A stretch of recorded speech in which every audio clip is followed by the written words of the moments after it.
Hello and welcome, ladies and gentlemen, to yet another edition of Free Live Canes. If you missed us, it makes sense. Past two Wednesdays, we've had some pretty big holidays. We had Christmas Eve, we had New Year's Eve, and in that time, some very fortuitous days for the Miami Hurricanes program. The last time we talked to you guys, it was after the nod that Miami got the opportunity to go play Texas A&M in the college football playoff, and since then, we've beaten Texas A&M. We've beaten the Ohio State University. And now we have an opportunity in the national semifinal in the Fiesta Bowl to keep this train moving and get to Miami's first national championship game in 23 years. So all that's pretty good, but we have plenty of time to talk about that. First, Steve-O, how are we feeling tonight? Man, I mean, we beat Ohio State. New year, new program. I got Adidas sent my shirt in. We ready for the Fiesta Bowl. Everybody was talking ish about the gold, so I was scared about mine, but mine's good. But man, is it lovely? We got Canes fans melting down that we're not spending $30 million in the portal yet. But it's amazing. I mean, we beat Ohio State. Even with JJ having a monster game, it was just not enough, brother. It was not enough. It was no one got hurt. We're going into Ole Miss, relatively healthy. We have some big three questionables out there, but relatively healthy. I'm excited. Yeah, best case scenario type game for Miami from the very beginning. We saw how that was going to play out, but we'll break that down, talk a little bit about that, talk a lot about what's going on next time. CF Kane fan asked before, do you have any superstitions for game day? And then he just added in, maybe we shouldn't have a show tonight. I'm not going to lie to you. CF Kane fan. The thought ran through my head. Like maybe we're supposed to be radio silent for this whole run, but how could we not? After all the shows we've done, after all the games we've had, after we had a show after Middle Tennessee State. Like, how could we not have one after beating Ohio State? If you're gonna do the Middle Tennessee State show loss, you got to do the Ohio State show win. So we had to run to get in there for it. But yeah, we will talk about some of the superstitious stuff. We'll talk about Ohio State, talk about all that kind of fun stuff. Happy you guys could tune in here on a Wednesday night, the eve of we already said it a couple of times this year, but the most important game in X amount of years. We're talking the most important game in a long times 3 is just Texas A&M, Ohio State, Ole Miss, baby. Keep stacking it up. This is 3 Live Canes. For the national championship for Nebraska.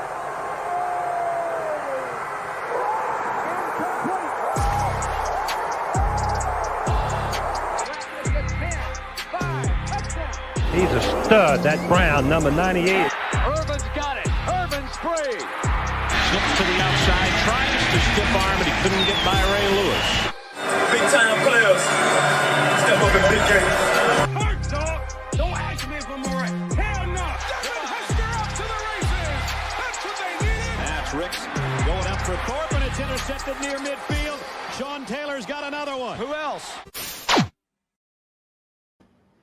Who else but Sean Taylor? Who else but us here on a Wednesday night to talk some Miami Hurricanes football? Thank you to everybody who's tuning in and enjoying this time with us again. Sorry for the holiday break.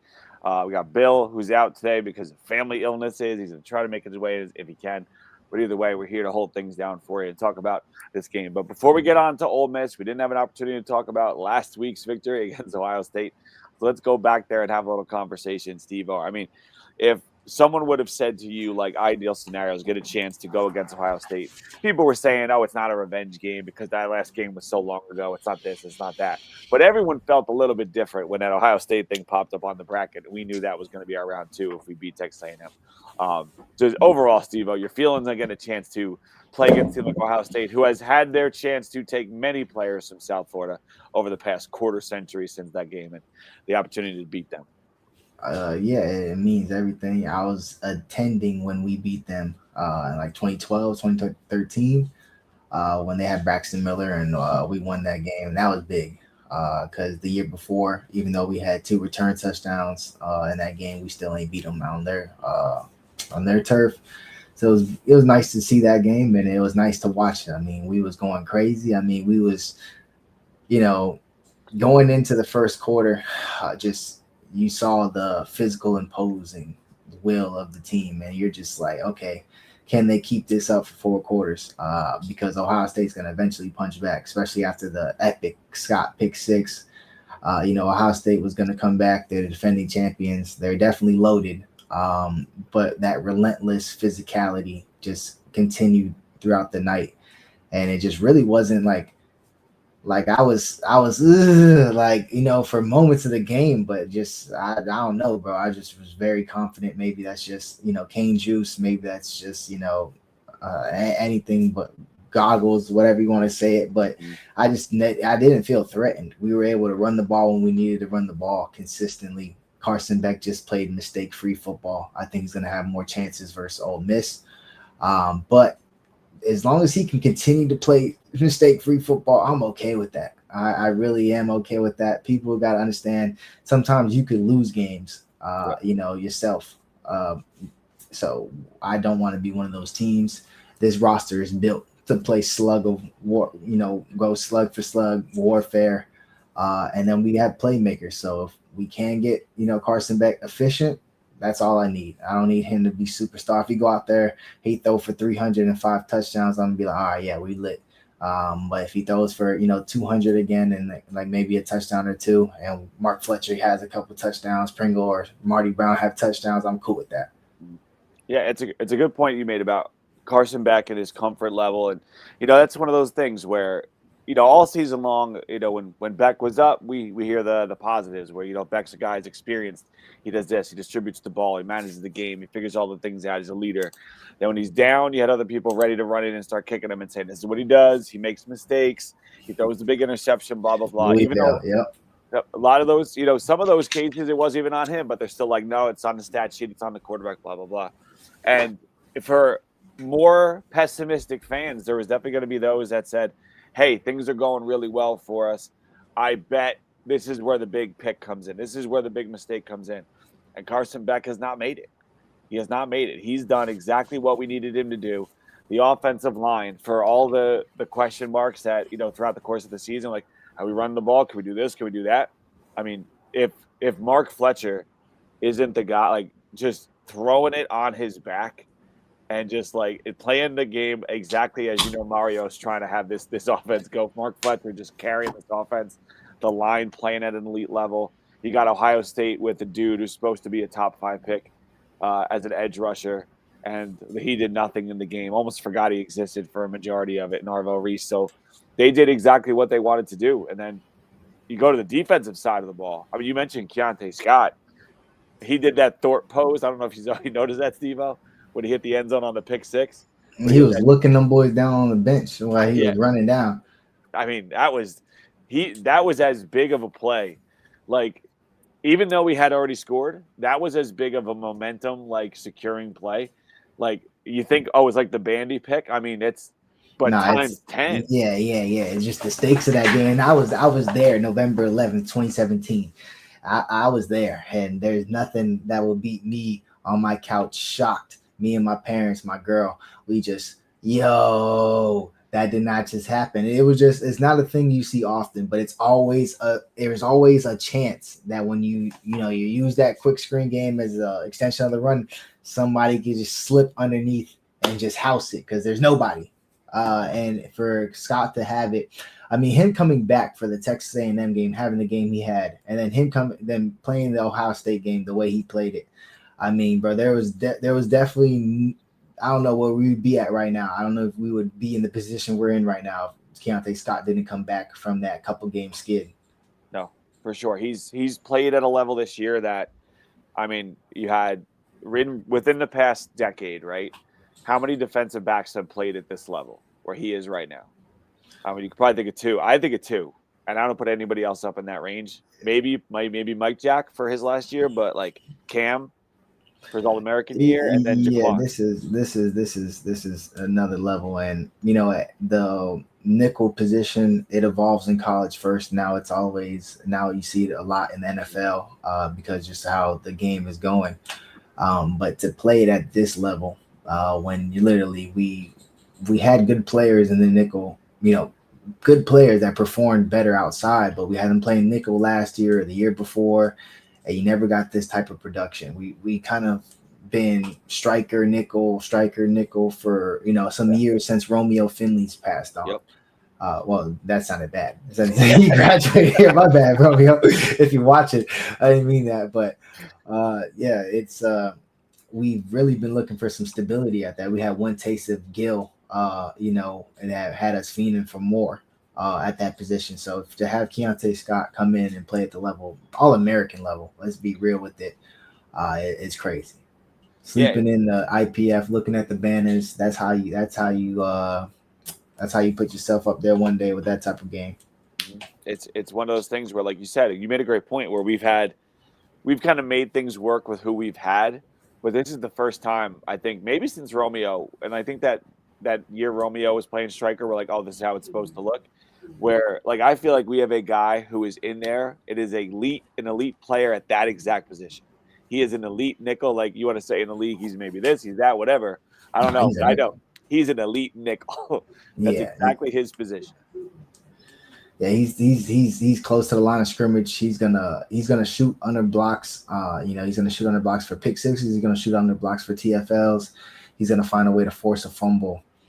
He's definitely, and the fact that he's wearing 0 is lit. I like 0. Obviously, James Williams was rocking it. Keontae Scott's rocking it, but it's kind of like a fresh number. You could really mark your legacy. Wearing 0 at the University of Miami. I just think that's kind of cool. So good for him. No doubt about it. Set a tone there, and if we're talking about the defensive side of the ball, I mean, it's hard not to go to that defensive line and talk about what they were able to do, and this whole secondary as a whole. I know Jeremiah did his thing, but I mean, it's Jeremiah Smith. He does his thing against anybody, right? But the rest of those guys, you didn't hear from Ennis, you didn't hear from Tate. The one play you heard from Ennis more than Tate, that was crazy. Yeah, the only thing you heard from Tate, I think the biggest takeaway from that game is that one pass he didn't put his arms out for because Jacoby was coming. That's the one play from Tate that's the biggest takeaway of the game. So, the whole secondary played great, but it always comes down to what that defensive line does, and when you needed them to make plays. I mean, those guys on the edge and the defensive tackles on the interior made exactly the plays you expect them to make. Yeah, no, the pleasant surprise was Moten. Obviously, all year they've been clicking and feeding off each other, but they really fed off each other. It felt like it every single time. Bain made a play, Mesidor made the next play, Moten made the next play. Lightfoot got a snap in, then boom, he made a play. He forced that interception at the end of the game, and he had a sack early on. And he was jamming JJ at the line of scrimmage. That's our 6'5", 250 D end, jamming JJ at the line of scrimmage. That's how crazy strong that is. That's crazy. That's a crazy adjustment. And then he would play the flats, and then he came up and made a TFL out in space. Yep. And we've been not critical of him, and sometimes when he has to do that QB spot, it's just a tough role for him. But more in a condensed area like the flats, it worked out perfect. Especially you didn't just let JJ just get full speed on you. You rolled him for about 2-3 yards and then let him go. So it definitely was just an all around performance. They were feeding off each other. Scott made some plays. They just literally you can't point out one guy on the D line film and be like, yeah, this guy needed to step up. I mean, they played. This is about as uniform. I know that there's always going to be. It's a tight game. Those are both two really good teams. Maybe even a Miami fan with it, even if they're up 2 touchdowns, we're still going to be nervous because it's Ohio State. Things can change quickly. It's a team that's been there before, done a lot of great things. But even though it got closer at the end, Miami needed to put them away late. Those kinds of things. It still felt like Miami controlled the game. This felt like Miami's game, and Ohio State was trying to make adjustments to what we were doing pretty much consistently throughout. And I'm watching that game, and, the Keontae play where you jump off the couch and you're yelling, going crazy, all those kinds of things. The fact that Miami kept punching and, hitting them with haymakers, drive after drive, play after play, tells you what this team is made of. They never once said, oh, Ohio State's making a little comeback here, making a little run here, start to clap. Never folded, never hesitated, did the things they needed to do. And won the game at the end. They went out and won the game at the end. They didn't let that thing come to them.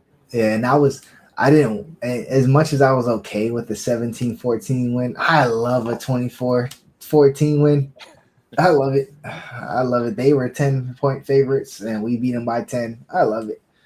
And there was some stuff that happened in that game that, we shot ourselves in the foot. We could have scored more, in my opinion. So I'm ready to go, and I think Ole Miss. I think DeMario's ground and pound strategy is a better strategy versus Ole Miss. Keep them off the field, keep their defense tired, and then let Beck have easier access to these throws, play action, things of that nature. But there's no X's and O's for being out physical. Yep. Like there is no, hey man, you got to line up here. If he just is getting blown up here, he's gonna get blown up there.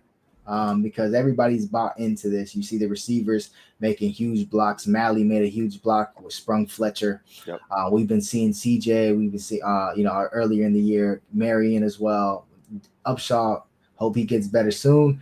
He came in. He made physical blocks in there. Joshua Moore has made physical blocks. We've used him as a blocker several times this year. So everybody is just bought in.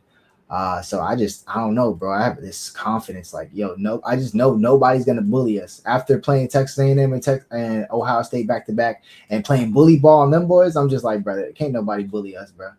Like, really, can't nobody bully us. So we could really dictate the tone and tempo of every game we play with our physicality. And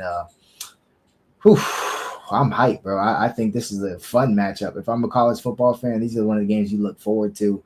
Miami versus Ole Miss on paper. This seems like, is this LSU offensive coordinator / Ole Miss offensive coordinator, quarterback coach going to dial this up in some crazy legacy moment for Ole Miss for their first national championship appearance or ever one? Is Miami going to, wake up from its dormant slumber? Like, they're going to sell this game. They probably are selling this game. And I'll be super excited to watch it. I think there's going to be big plays on both sides. I like Ole Miss in a couple of ways. I've seen Ole Miss plenty of times this year. Everybody sees them. They broadcast that offense. Lane's kind of a big deal on ESPN. They're going to push that SEC stuff down your throat. But, I'm excited. I think they're going to be very hard to defend. But if we take away one or two options, I think it'll make Chambliss make some mistakes he hasn't made. Yeah, and that's what it comes down to. And, we'll kind of transition over there and talk about, what we're looking at next time. Just to reach out, Johnny. Bill dealing with family illness, so he gets his third week of vacation after the holidays. So I'll be back next week, hoping to talk about another game of football. But the opportunity here, like you said, we get in this game against Ole Miss, and tomorrow, for those of you guys living under a rock, tomorrow 7:30. It's the only show in town. Opportunity for Miami to, again, like Steve-O, you're doing a good job of setting it up, probably like the network's going to try to do.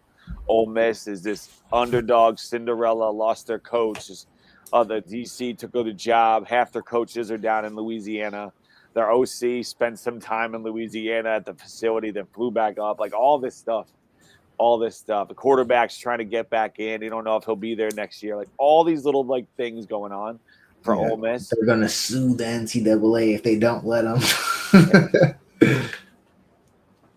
Crazy, right? And then you got Miami on the other side. Miami is the team that the "Are we back?" question has been said for literally a quarter of a century. 25 years ago is what we're talking about, right? It took a quarter century for them to go to trying to learn how to fly like a plane to going to Mars, and that's or going to the moon in the early 1900s. That's the amount of time that we're talking about. A quarter of a century. That's a significant amount of time. And here we are with Miami with opportunity to do this thing with an alum as your head coach, with alums all over that sideline. I mean, talking about looking at the sideline and having alums on the staff.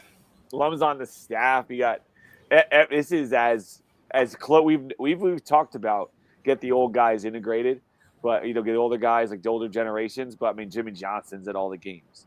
You have obviously like Michael Irvin, his generation's at the game, Ray's at the games. You got Andre and Willis and Edge at the games. You got all these guys at the games now, like all part of this thing. It really feels like them trying to get all that 25 years of doing nothing pushed out the window and go back to what we were. This is I'm as excited as I think I've been.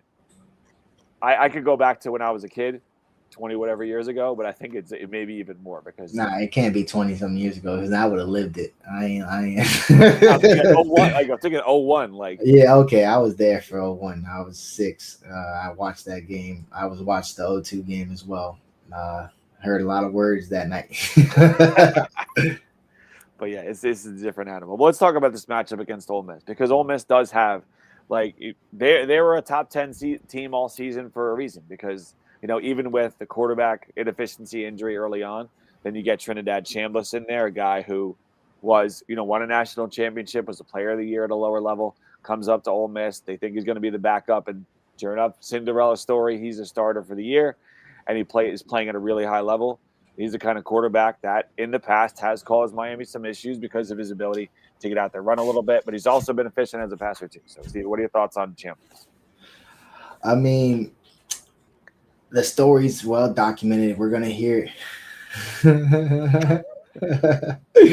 The story's well documented. He played Division II. They're going to try to tell you the transfer portal is this wonderful thing, even though it's crazy and it might not be healthy for longevity of college football as a whole. Miami's going to be good, but you know, it sucks for pretty much 50% or 40, 60% of college football teams that you're just feeder teams now. But it looks good on paper. Hey, I went from D2 to now Ole Miss, which I'm happy for him. I'm happy for every athlete that gets to do it, but he is definitely a baller. And he has pinpoint accuracy rolling out of the pocket. It's going to be a big game. I seen a comment like about rotating D ends. I like a little bit of rotation on D line. I understand keeping Bain and Mesidor, out there all times, like the NFL does, because hey, you want to be that guy like you say you are. You need to do it, for 60 minutes. And I get that, but I do like breathers and things of that nature. So maybe with this type of game where you're going to have to be chasing this guy sideline to sideline, maybe you do see a little bit more rotation. I think when you say 35, I believe you mean Scroggins, our freshman Herbert. Yeah, he's a dog. I definitely think this might be a game you could see him at, but again, we'll see how that goes, to be honest with you. So what would you do, knowing what these mobile quarterbacks have been able to do it, and even if not like intended, like planned out runs, but you have edge players like we do, you have ends like we do, you get great pressure, like you think you got him in a box, and then a dude can slip his way out. Like, how much pressure does it add to? Because Sane wasn't doing that. I know Marcel Reed could, but Sane wasn't doing that. Like, do you think you go back to something like that? But Marcel Reed wasn't the passer that Trinidad is. Like, how do you combat this? I mean, Marcel Reed was a good enough passer. I think it was just a terrible wind conditions, because everybody could think about that JoJo fade that he was wide open for a touchdown, and that ball probably hit some poor lady like in the 15th row. That thing was off your TV screen. And you saw how every single kick in that game went on both sides, even the guy kicking for charity before the game. It just wasn't it. So I don't think it'll be as easy as that game, because we're going to be in a controlled environment at Dome. But I don't know. I'm just very confident in our defense. They're going to make plays. They have skill outside at receiver. And they know how to make themselves available. They get open for these crazy throws. Trinidad is very, very accurate on the road, but they're the ones breaking to the sideline, breaking back to the quarterback, going deep. They're the ones making that separation for him looking downfield to launch it. So definitely got to keep them plastered. That's kind of where some of those questionables kind of make us look a little like, because, out of 3 questionable players, 2 are corners and 2 are big-time guys, Damari and OJ. So that's definitely a concern. I will roll with Ethan O'Connor. We know what he is, and we'll roll with Xavier Lucas, who's been holding it down. But when you're thinking about it, you're like, all right, we put Jabari Anton out there. I like Jabari. I think he's going to be a good player for us. Was involved in that JJ touchdown. Do I hold it against him? It's JJ, bro.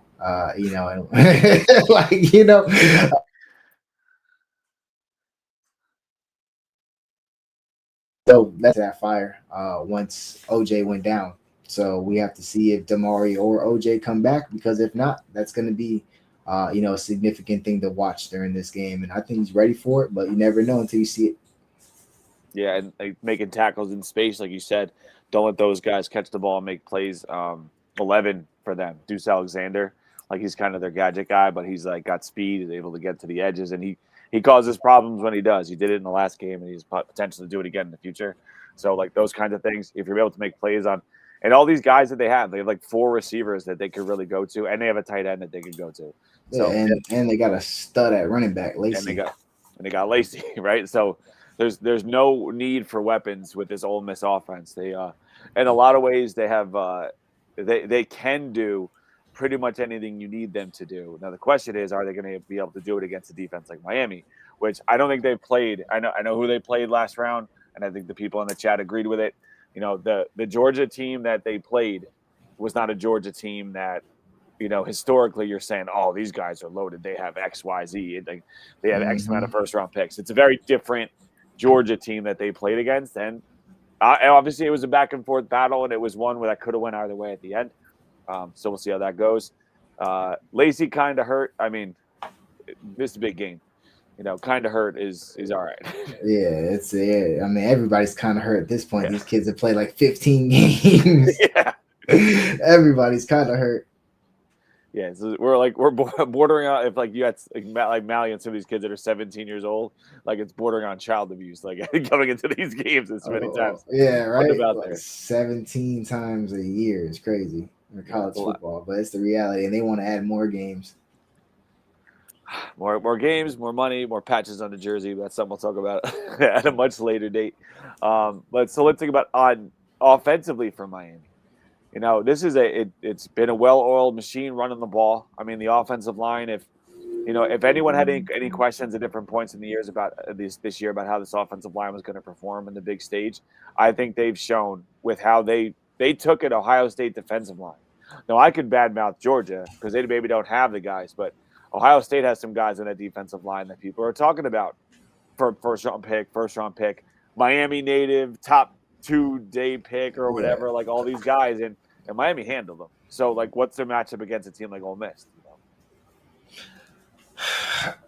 Georgia would look like they were able to successfully run the ball. Georgia hasn't been that great at running the ball. They got better at it during the course of the year and probably leaned on it a little bit more in the end of the year.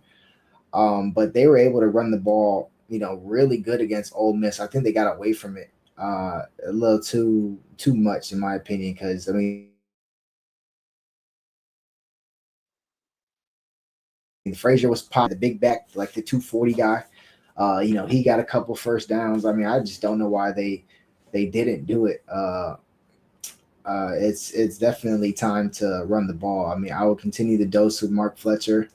I love the fact that we have running backs that you could just put in 3 minutes left and they can come in clutch like a Marty Brown. Yeah. But I do think that, you know, if we're going to play this game with conservative back and just don't make mistakes, then, hey, we need to give some of these running backs a little bit more chances throughout the game.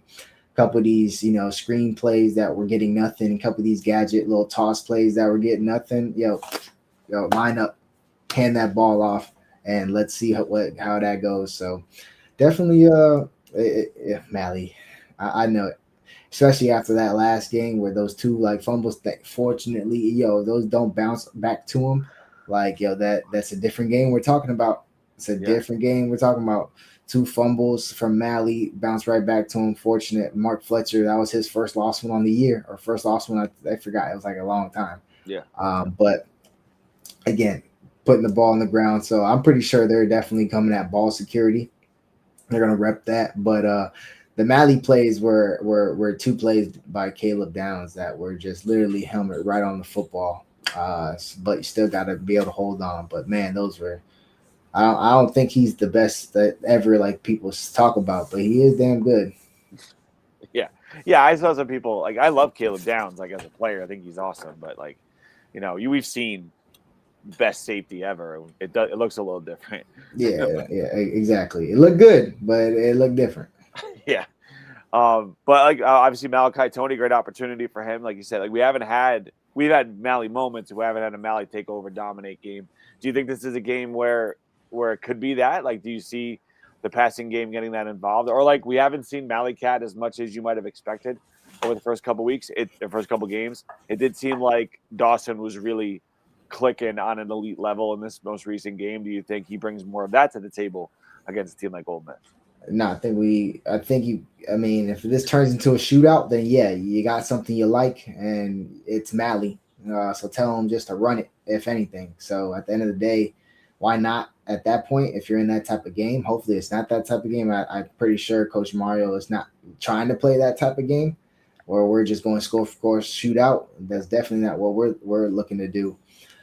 So it's definitely, he had moments in the Texas A&M game. That big punt return literally was a one stumble away from a touchdown. Obviously the touchdown sealed the game after the fumble. But yeah, he was expecting a little bit some clutch plays. Teams are going to go ahead and put a safety over, Malley and try to double team and bracket and do that. Then we saw what happened when teams did that with Restrepo. They left Jacoby George outside, and he can get ahead of steam on some of those screen plays. And on the biggest call of the game, that's exactly what happened. They bracket Malley, you get a tackle out there on the corner, and CJ beats him to the ball.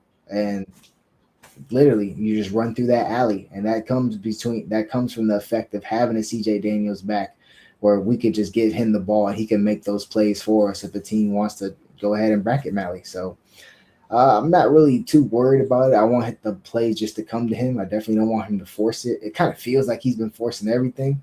I know it doesn't like he's not doing anything wrong, but it just kind of feels like, when he's fumbling the ball and coming back and then running back upfield and kind of getting concussed or knocked out. I just want the plays to come to him. And for him I just think he's a stud. They'll come, but definitely I ain't worried about Malley, but I'm happy to have CJ back though. And Marion making some clutch catches as well. Yeah. I mean, there were games where we needed Malachi Tony to be hyper elite, right? And as a true freshman, that's a lot to put on a guy's shoulders. We have not needed him to be the best player, the best freshman in the country the last two games to get these wins, because you have other guys that have been stepping up in a massive way. I don't know what this is probably a crazy PFF stat, but whatever, impossible catch rate for CJ Daniels. That dude makes catches on balls that you think there's no way. And then all of a sudden he comes up, makes a play. And Keelan Marion's starting to show some of that himself too.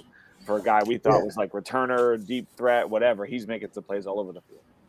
Yeah, he got comfortable in that role. We were looking for somebody to step up. CJ missed 5+ games or 5.5 games. I know he technically played one game, but he stepped in for a little and was out. CJ was out pretty much the back end of the year, and that's when Marion started to come on. So good that we have these weapons. I would love to see maybe that we've been waiting for it all year for the tight ends to get involved. Lofton got hot in the end zone wise, touchdown wise, going into the back end of the year, 3 straight touchdowns in 3 straight games. Want to see them get utilized a little bit more. Maybe that can make Beck a little bit more comfortable if he has a threat over the middle. And yeah, I'm ready to go. 6 scholarship receivers. So if it's not a Malley game, but we know he has that ability to do, somebody gonna have to step up. I seen CF Kane fan ask Tony Johnson's been hurt. Yeah, Tony's out for the year. So that hurt our depth because that's a guy who can make plays for us. So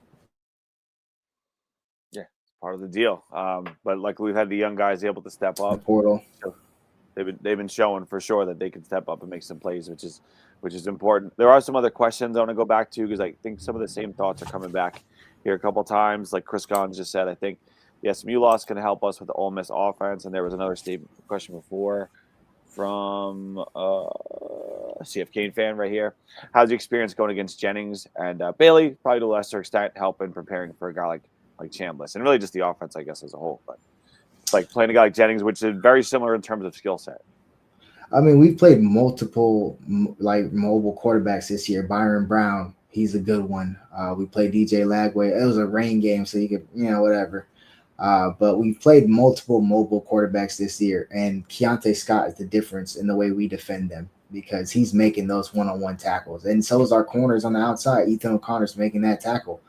We thought he was going to be the coverage elite guy, which I think he is, but he's a dog. He's putting his nose in everything in front of him because he knows he's competing against other physical corners that can do that. So he needs to show he can do that so he doesn't have to come off the field. And that just shows you that's what his mindset is.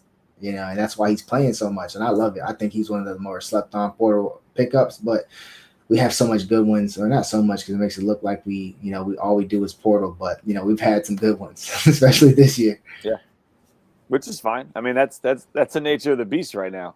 All these teams are at this point in like the season are like sticking with. I mean, we have what? Every team is a portal quarterback starting right now. Every single team in the college football playoff at this moment is a portal quarterback.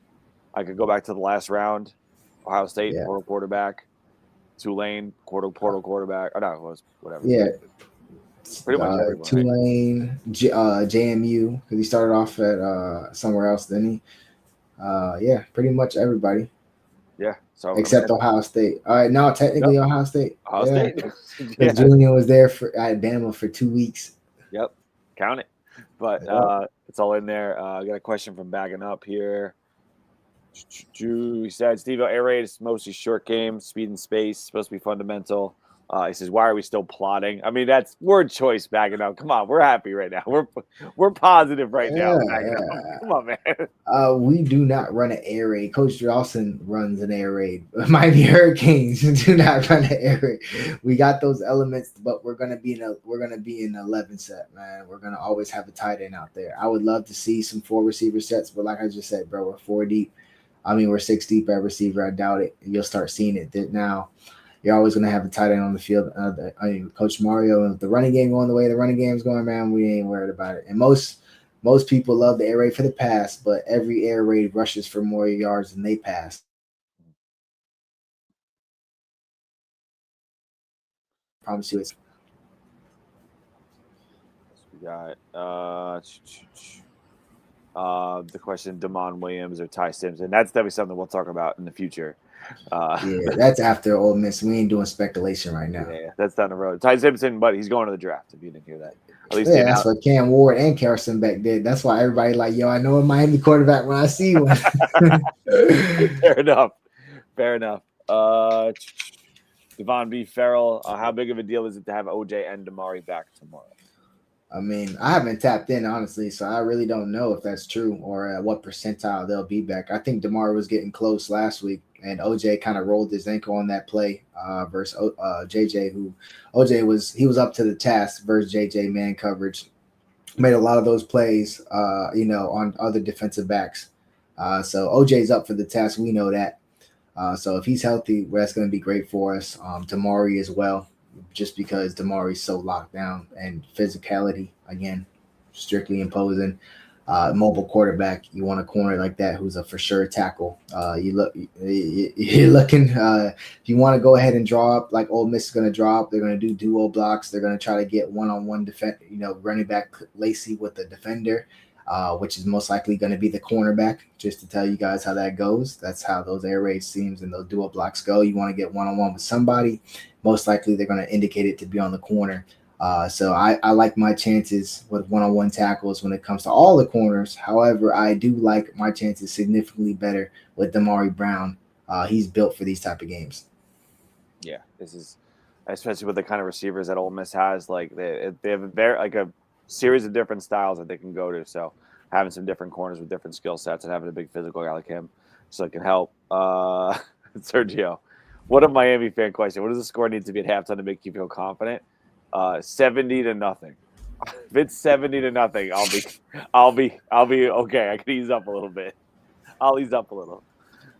Yeah, I don't even go by the score. We left a lot of points on the board. I feel like we left points on the board versus Ohio State. There's drives we could have finished better.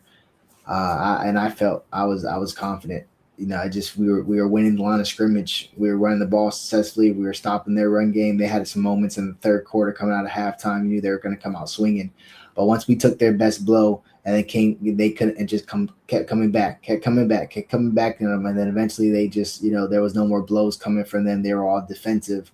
And then you just saw the D-line literally take over at that point. So I don't care about the score. I care about how that trenches battle is going, and it looks like we're heading in the right direction after a crazy year last year on defense. Yeah, I mean, my God, and then go to a question to follow up: how many sacks by halftime? If we're sitting at 3, and we're getting pressure consistently, I'll be feeling pretty good. Feeling pretty good about that. But Yeah. But controlled pressure. Yeah. We don't need to be missing gap integrity. Every gap needs to be accounted for. We don't need Chandler sneaking outside, rolling up. We don't need him cutting up in the field and then widening out so he doesn't pass the line of scrimmage and throw it 50 yards over your head. We have great corners.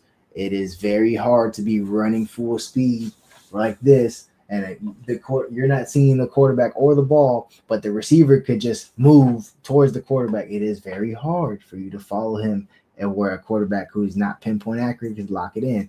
It's damn near impossible to live like that all night. We're going to have to keep him contained. So how you do that is gap integrity, pass rush integrity. Don't take the cheese. I know we want to make big plays, but if you take that chance, you better make that play. Luckily, when you got two guys that have been around for a long time, done that, started a lot of games, they know what they're doing, and especially on the edges out there. So I feel like Mesidor is going to have himself a big game. A guy that, we know he's 25 years old and all that, but I think now that people are seeing him on the biggest stage and starting to realize this guy. I can't even hear you, Chris. Is it me? You right, Steve-O? What's wrong? You hear me, Steve-O, or no? You hear me? No? I don't think it's me. Oh, yeah. I can hear you now. Okay, good. I was just messing with you, Steve. No, I'm just kidding. But, you got, Mesidor. I mean, we're talking about a dude, 25 years old. People are like, oh, he's too old. He's too this, he's too that. I mean, he's put himself among the very elite in the nation as a pass rusher. Could be a really big opportunity for him to continue to show what his skill set is. Do you think Beck needs to use his legs again, against Ohio State? I mean, that one play, crown Beck for that. He wasn't afraid. He went out there and did his thing and made that play. So that's the kind of play. I don't need him to run a lot, but I need him to do that. I just need him to run when he knows it's time to run. I'm not expecting him to be Mike Vick, but he's shown over the course of the year that he can consistently get 4 or 5 yards, 7, 8 yards, and if he's putting his shoulder down, 10 yards like he just showed last week. But, I mean, I don't want him living in it. I don't know, bro. We do a lot better when we're attacking defenses than sitting back in zone coverage. But, yeah, I think we'll be okay with how Beck plays. Steve, how about this? Your ghost account posted Canes need them to go throw 5 receivers out there. What do you think about that? With David Everett. Go 5 receivers, go attack, go full on, 2 tight ends streaming down the middle of the field. No, if we're going 5 wide, bro, I'm not having 2 tight ends on the field, bro. Them boys lucky they get 1 out there.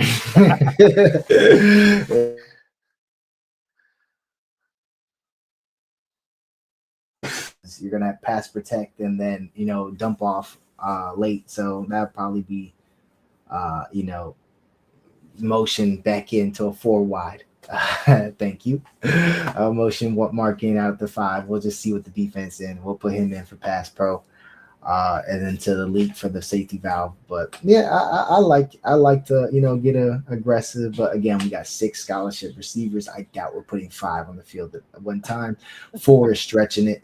Yeah. If Tony Johnson was healthy, that's when we saw it. When we started seeing the 4 receiver sets, I think if Tony Johnson was healthy, you would definitely see it. But not right now. I think it's going to be a steady dose of CJ, Malley, Marion. That's kind of the established set. It's been the established set.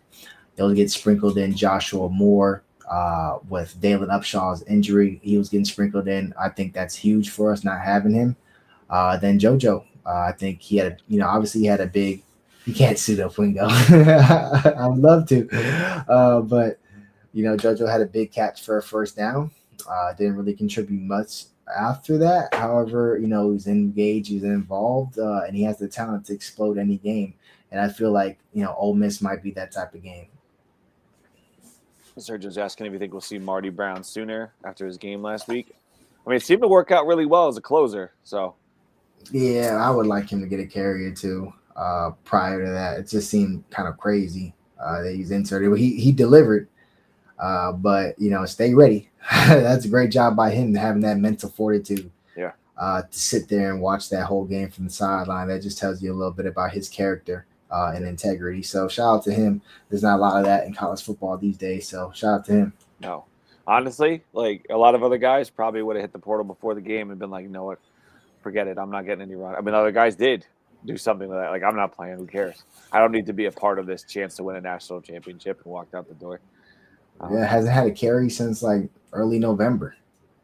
Literally, Crazy. he hasn't played in a month or two and came in clutch, Gene. So yeah, shout out to him. That's what you want to see from these dudes. All right. We are at that time now, Steve-O. We're about 10 o'clock. We are at this time tomorrow. I mean, it'll be probably what, like third quarter? Going to halftime. Yeah, coming out of halftime. We're half into the third quarter. We're going to do our predictions now because we have to, because it's a big part of what we do. Bill's got there somewhere, really positive, I'm sure, right now. We're not going to pick someone from the chat and all that. All that's done. It's just I'll throw all your predictions up there. But, Steve-O, how we feeling for tomorrow? You got to slap a number on it. Canes money line, baby. I'm going to say like 38-20. Canes, obviously. 38-20. I'm going to say, I'm kind of thinking the same thing. Get a bunch of touchdowns, kick field goal. I'm going to go 31. 31-20. 31-20. I got 31-20. We got, see if Kane fans got 27-17. Backing up. Backing up. Come on, man. Come on, man. Come on. You're killing me, dude. He's trying to do it for Bill.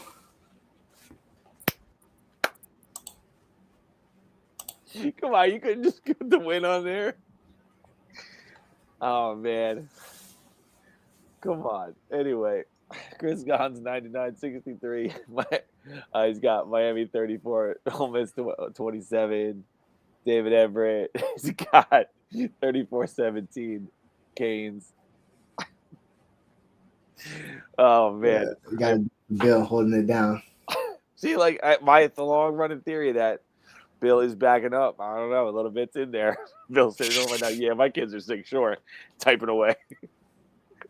Typing away. Oh, man. But Bill doesn't know what plotting means, so it can't be Bill. So it's all right. Anyway, yeah, Miami's in a good spot right now.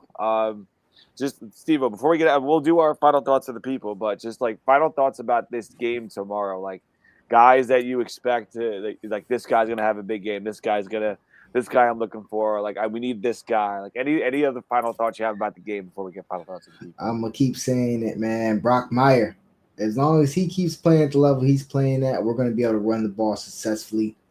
Because I think some of the struggles earlier in the run game, he was, not to say directly contributing to them, but he wasn't helping them, that's for sure. So I think him playing the way he's playing is definitely, key for us to continue to have that. So, because at the end of the day, regardless, it doesn't matter how Beck even plays, we could just hand that ball off all day and still get positive yards. That means we can control our own destiny. So I'm very, looking for Brock Meyer to continue having these really good games. For our offense, I went center, but honestly, we have to have JoJo step up. If nobody, I really don't know who would be. It would be him or Joshua Moore. But we literally have 5 guys that it could be to step up, take some pressure off Mally and CJ and everybody else. Just, if you get 5-6 snaps, bro, make a play in those 5 or 6 snaps. That's what we got to do, right? I'm all about it. Look at U-Town even came back. U-Town got done moving those planets. Have made his way back. Took him a long time to get here. Can't wait to see this game. Well, yeah, white guy, I'm going crazy on Ole Miss Eve. We got Youth Canes fans got 69 mega, Ole Miss 12. David Everett keeping it more like to a verbal side of it. We got B Harp 35-14. Hey, I feel like this is more positive. I gotta go with positivity. This to me, I think by him saying this, he's gonna go 10-7 Miami. That's what back it up means by this. You sound alive. Oh yeah. Man. Now, we're gonna run the ball. We gotta run the ball. Just continue to run the ball, and Beck throws the ball 25 times, 30 times. That's cool, bro. If he puts if he has a high completion percentage, completing 21 plus passes out of 30, I mean, that's 21 chances, for our guys to make plays. And if we could run the ball, then we should that should be enough. Should be some scoring. We know we got guys like CJ. This game's probably boosted his confidence. I mean, he moved the chain on third down, like what, 2-3 times? Marion moved the chains on third down 2 or 3 times. We know Mally's a third down expert. He can move the chains on third down. So if we could stay in third and manageable and get these bigger runs in the second half, then we'll be fine. Dominate them, keep that offense on the sideline. Growing up, when you're watching the NFL and people tell you, no, don't score too fast. You don't want to give Tom Brady back the ball with time. That type of ball control, that type of, thought and philosophy. I think, we've been mad at it at times this year outside of Notre Dame game. But there comes a time and place, and it's called playoff football, where that's smart football. Yeah, we're going to pretend it's 1997 and we're all playing at Lambeau Field in the snow in this game, like old school NFL playoff football with this one. I don't care that it's in Arizona out in the middle of the desert. Back it up. Official prediction, 23-20. 23-20. You down. What have you do a project like a mug? Have you up on the roof installing solar panels? I had no doubt. But backing up, a great question to end this thing on. Is this us every year from this point forward? Is this who we are right now? Are we this level of a team? I want to say yeah, because the resources are there for us to continue to get guys in the transfer portal. Coach Mario is continuously finding good players in high school ranks and keeping them, developing them. So yeah, I want to say yeah. I mean, most schools lose kids that they don't want to lose. We don't really lose kids that we don't want to lose or can afford to lose. I mean, there's guys that left that, you wish would stay. You always wish everybody stays, but, there is some serious roster retention. We had Ruben Bain for his entire career. We had Mesidor for his entire career after a slight year at West Virginia. We've had players like Xavier Lucas.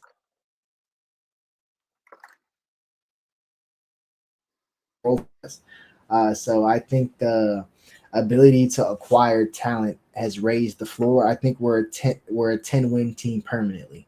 Well, for the near future, at least, unless something changes, we're a 10-win team permanently. I think we're just stacking that much talent, and we're going to be able to reload. Are we a team that could win the playoff games every year? That remains to be seen. But this year we are. And that's what we're talking about, right? It's all that matters.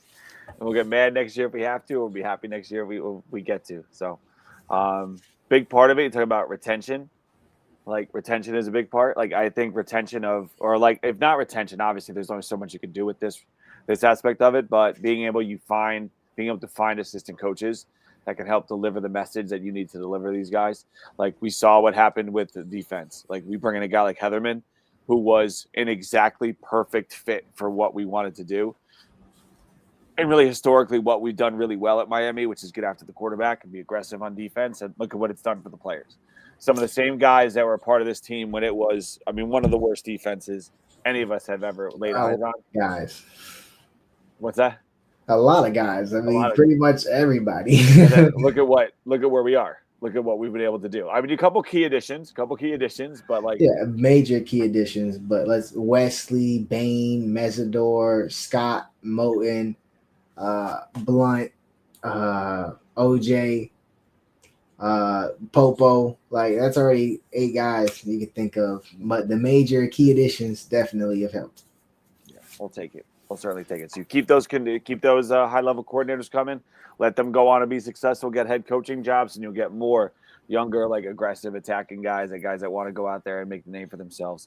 Help keep this thing rolling to the best of their ability. All right. That'll do it for us, gentlemen. That'll do it for us. And maybe ladies out there, but I think we've established probably not. Miami's got one game tomorrow for a chance to play in one more game on top of that. And that's it. So if they get through this one, we're talking about a national championship appearance for the University of Miami. Something that I know we do the 12-0 thing before the season starts, but when we're like right here, feels really special. But before we get out of here, Steve-O, final thoughts for the people. Enjoy the Fiesta Bowl, man, guys. It's a fiesta. out here, go Canes. We doing it big, y'all. This is the greatest moment of my Canes fandom. So I'm very excited. I hope you guys are very excited. Watch the game with someone you love. I'll definitely be doing the same. And then it's go hunt some natty tickets. You know, this will be the cheapest natty you could ever go to. You don't have to get no hotel. You don't got to get no flight unless, if you're a local Cane fan, my bad. But, yeah, got the Apple Watch on, man. We're feeling good, man. Oh, see, it froze up for a second there, Steve. Oh, sorry about that. But, we're in a good spot. And then, Steve, I don't know about this. See here from Utah. Utah has been gone for a little while doing those projects for your wife. This is a wild. That's a wild statement, bro. Put that down. Do our boy a favor, real. Put that down. Into a banner. I don't know. That's a crazy one. Nah, you need to put that down because by the grace of God, he's done for. We'll never see Utah again. She just sits down next to him like, I want to watch too. I want to be a part of this. Miami's. Yeah, now what you want, guys. Anyway, Idaho, how you doing, man? Go Canes. Hey, we're right there. We're right there, guys. All right, but we appreciate you guys. Good job, Kid Idaho. Appreciate you guys watching the show. If you've been with us for since the beginning of this thing when we started doing this show, I don't know how many years ago. It's been a long time, and we've been talking about, hey, maybe we could, or if we could, or maybe we should, or we'll get this guy. We're going to do it, all that kind of stuff. Hey, we are right there. We are there. All that stuff we talked about was to get to this point, was to get to this moment, to have a game like this. We talked about that first game against A&M, and we were like, hey, it's all for the moment like this, guys. That feels like 3 years ago, that game against A&M, with where we are right now, a chance to win a game, go to a national championship. We are here with an opportunity to do something really great. Enjoy the game. Enjoy tomorrow. Pre-war, during the Great War, before they made it 1 and 2. Get an opportunity to spend all day being excited about this game. Wear your Cane stuff, throw your jacket on, your Canes, your old starter jackets, whatever you got out there. Break it out of. I got my work fit ready. I'm ready. We got an opportunity here, boys. Big game tomorrow. Make sure you're tuned in. Thank you guys for watching the show. We appreciate you guys as always. See, get your Wi-Fi things dead by Wi-Fi booming. I don't know what's up with the StreamYard. I should have refreshed it. I think I left it open since last time. That's a long time, Steve. Yeah, because I went to go to our link and it was already out there. So I was like, oh, all right. Sounds good. Maybe that's why my mic was tripping when we first jumped to backstage. Sorry, we figured it out. We battled through, Steve-O. We battled through the persevere. Yes, playoff football, baby. All right, for Steve-O and Bill, wherever he is, I'm Chris. Thank you guys for watching the show. We'll see you again next week right here. We Live Canes. Have a good week. Fortuitous. This is for the national championship for Nebraska.